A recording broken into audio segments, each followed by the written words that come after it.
guys, what's up? It's Friday. We get to DIY on Fridays. We get to hang out on Fridays. Friday's a good day. My name's Orly. This is the DIY Designer. If you are brand new to this channel, welcome.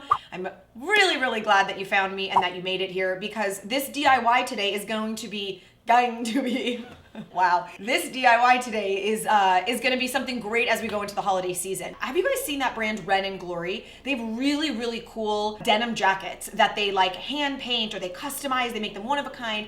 They're really cool. It's such a cool brand. And they had a version that had these kind of like drop shoulder sequin sleeves. I always feel like I never have the appropriate jacket for a party because I don't have like fancy jackets. Like I always put a leather jacket on even when I go to like a wedding. Like, who has a nice jacket? So I thought something like this would be really cool because the sequins on it could elevate it a little bit. It could be part of the outfit or it could be the whole statement piece. And it's really quite simple to do. The one thing about the sequins I'll tell you that will make it easier and save you time is when you're actually buying the sequins, kind of like put your hand on the backside of the fabric and see how it feels. If it feels soft enough that you wouldn't mind that on your skin, then you don't need to bother lining it. If it's scratchy, either look for a different fabric or just know that you're gonna need to cut an identical sleeve in a lining fabric and actually have it be double layered. Outer layer sequin, inner layer lining, so that you don't have that scratchiness on your skin. Okay, that's what we're gonna do today. So let's get right into materials.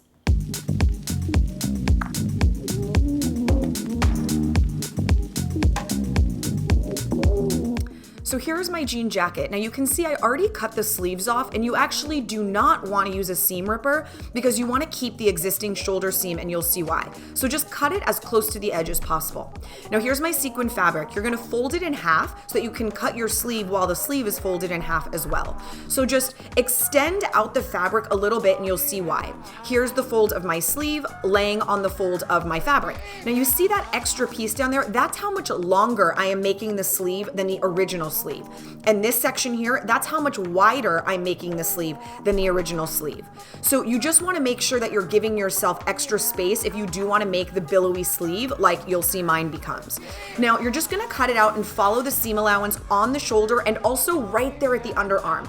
At that point, now you can start going further and further out, making it wider. But you need the section in the underarm to be exact, so it's gonna fit in to the original underarm of your sleeve. All right, so here is my sleeve pattern.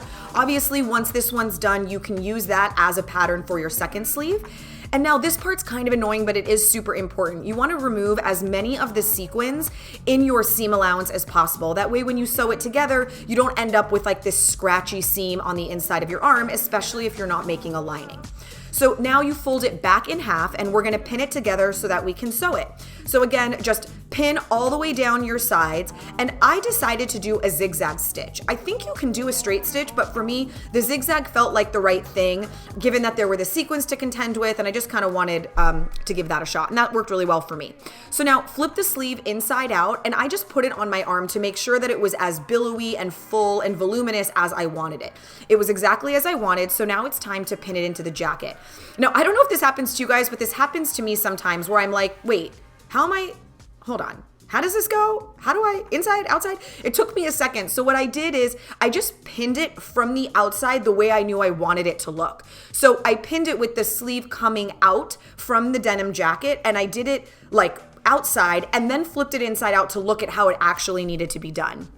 So once I flipped it inside out, I realized, okay, I needed the sequin fabric to go around the denim. That way, when I flipped it inside out, it would do the opposite. It would come from underneath. So you're just pinning your seam allowance into the existing shoulder seam. It can take a minute because obviously that seam is really thick in the denim. So just take your time, pin it into place all the way around until everything lays nice and even. Then I flipped it inside out just to make sure I did it right, which I did, and you can see it looks perfect. Now you see that stitch? That's the existing stitch that we want to sew right into so you don't even notice our new stitch. That's why you don't seam rip. That's why you leave the existing one there. You're gonna wanna go really slow with a straight stitch inside the existing stitch, and when you get to thicker sections, you're gonna wanna use the wheel to go up and down so that you don't break the needle. You just kind of work your way through the thicker parts. Once you work through, you can just keep sewing. Now that I knew how to do one, I kind of want to show you guys a little bit better how to do the second one. So you want to connect your side seam to the side seam of the jacket. That's the first one that you're gonna put in line because you wanna make sure that's even. So line that up and pin that into place. Now you go up to the top shoulder. That's the center top shoulder, and you pin that into place. Once your top and your bottom are pinned, now it's just a matter of evenly distributing the rest so that everything lays flat. And you just kind of keep working your way in these like even sections so that when you sew it, it all is laying even and flat. Again, you're sewing it from the outside, not inside out, because you want to see the stitch because you're trying to follow that stitch line. So don't sew it inside out. Sew it right side out so you can actually see what you're doing. Again, use the wheel over the harder parts, and that's it. Now it's time to reattach the cuff. I saved the cuff because I actually want to use it. I think it's going to give it a really nice finish. But I do need to make the cuff much smaller than it originally was so that it sits at the base of my wrist and actually gathers that sleeve in. So I measured how small I needed to cut it and just cut off the excess and did it to both. Now I'm going to reattach them together to connect it back together. So you see that seam allowance I gave myself when I cut it off? That is super important because that gives us the seam allowance to sew it back to the sleeve so when I fold it inside out, it looks as though the sequins are coming right out from it.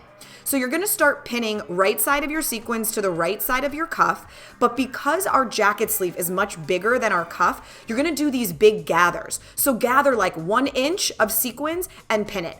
Grab another big inch of sequins and pin it. But this section, do you see how I'm not actually pinning that into the jacket sleeve? I'm leaving that open. It makes it not only easier for me to sew, but easier to get my hand into. Then when I button the cuff close, it will just gather that last section up. Now, this is where I'm sewing. I am sewing right up against that edge, as close as you can get your needle to that little edge of the cuff, the better, because you'll see when I fold it back, it really looks as though the sequins are coming out from that edge. Make sure to double back a couple times as you always do, and now you can see when I fold it, it looks absolutely perfect. And when I button it, it gathers up that last like 3-inch section that I had open, so I can get my arm in, but I can button it up closed. Guys, we finished it. I cannot wait for you to see the big billowy sleeve and the cool effect of that. I think that that makes all the difference in the world. You can, of course, mimic your sleeve exactly if you want it to be more fitted, but if you just extend out that sleeve, you can have this really big exaggerated sleeve, which is really fun, and making it longer also. Another thing that you saw that I did there, excuse me, reattach the cuff. I think that that goes a long way in making it look like this piece was actually designed this way. If that feels a little bit out of your element or you don't want to do that, another option to still create the billowy sleeve is to just put elastic. So you would just create an elastic casing and that would cinch it up almost like a scrunchie, cinch it up around your wrist so that you still have that nice big sort of like billowy effect. Thank you so much for watching this video. I hope that you guys really liked it. I hope that you do this DIY. And if while you watched it, you found yourself enjoying it, please do subscribe to the channel. Leave me a comment down below and let me know that you're a new subscriber so I can give you a personal thank you because it means so much to me when new people come here. It really does. And I'll see you guys next week. Every Friday, man. Love you guys. Don't tell me how you feel so quietly next to me. The silence souvenir, letting you go.